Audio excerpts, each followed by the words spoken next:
নমস্কার বন্ধুরা, welcome to my channel. আজকে আমরা ডিসকাস করব ক্লাস 5 এর একটা important poem stopping by woods on a snowy evening. Whose woods these are I think I know. তো এখানে পোয়েট বলতে চাইছেন যে পোয়েটের মনে হয় পোয়েট জানে এই যে বনটা এটা কার, তিনি বনের মালিককে হয়তো চেনেন। His house is in the village দো, কিন্তু বনের মালিক তো এখানে থাকেন না, তার বাড়ি হয়তোবা গ্রামের মধ্যে আছে, তাই তিনি এখন এখানে নেই। He will not see me stopping here to watch his Woods fill up with snow. তাই বনের মালিক দেখতে পাবেন না যে এখানে পোয়েট দাঁড়িয়ে আছেন। পোয়েট দাঁড়িয়ে দাঁড়িয়ে দেখছেন যে ধীরে ধীরে বরফ পরে পুরো বন সাদা হয়ে যাচ্ছে, আর এই দৃশ্যটা দেখে পোয়েটের খুব ভালো লাগছে। তো এই প্রথম স্ট্যান্জা থেকে পোয়েট বলতে চাইছে পোয়েট একটা শান্ত বরফে ঢাকা বন দেখে মুগ্ধ হন। তিনি জানেন বনটা কার, কিন্তু মালিক সেখানে না থাকায় তিনি নিশ্চিন্ত বনের সৌন্দর্যটা উপভোগ করছেন। Next, my little horse must think it queer to stop without a farm house near. কবি বলছেন যে তার ছোট ঘোড়া হয়তো অবাক হচ্ছে, ঘোড়া বুঝতে পারছে না কেন তারা এখানে থেমে গেছে, কাছাকাছি কোনো বাড়ি নেই, তাই হয়তোবা ওর ঘোড়া ভাবছে যে বাড়ি না থাকায় এখানে থামলো কেন।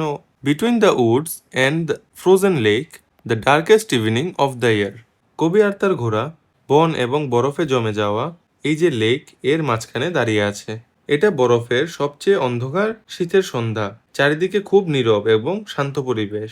এই স্ট্যান্জা থেকে কবি বলতে চাইছেন যে কবির ঘোড়া অবাক হয়ে ভাবছে কেন এবং নির্জন জায়গায় থেমে যাওয়া হলো, চারিদিকে বন, জমে যাওয়া লেক এবং অন্ধকার সন্ধ্যা। He gives his harness bells a shake to ask if there is some mistake. এখন ঘোড়া মাথা নাড়ালো, তার গলার বাঁধা ঘন্টা টুংটাং শব্দ করলো। মনে হলো ঘোড়া যেন জিজ্ঞেস করছে আমরা কি ভুল জায়গায় থেমে গেছি।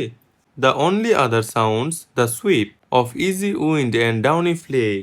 ঘন্টার শব্দ ছাড়া আর কোনো শব্দই নেই এখানে, আর শুধু হালকা বাতাস আর নরম বরফ আস্তে আস্তে পড়ে যাচ্ছে।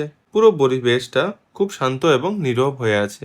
তো এই স্ট্যান্জা থেকে বলা হলো যে ঘন্টার শব্দ, হালকা বাতাস এবং বরফ পড়ার শব্দ মিলে একটা শান্ত ও সুন্দর পরিবেশ তৈরি হয়েছে।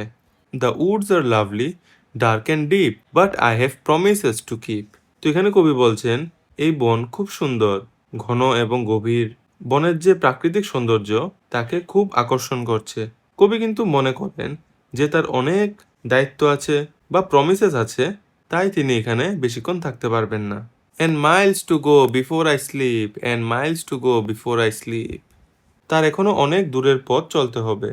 স্লিপ শব্দটা দিয়ে এখানে শুধু ঘুম বলা হয়নি, জীবনের শেষ বা মৃত্যুরও প্রতীক বলা হয়েছে, মানে জীবনে অনেক কাজ এখনো বাকি আছে।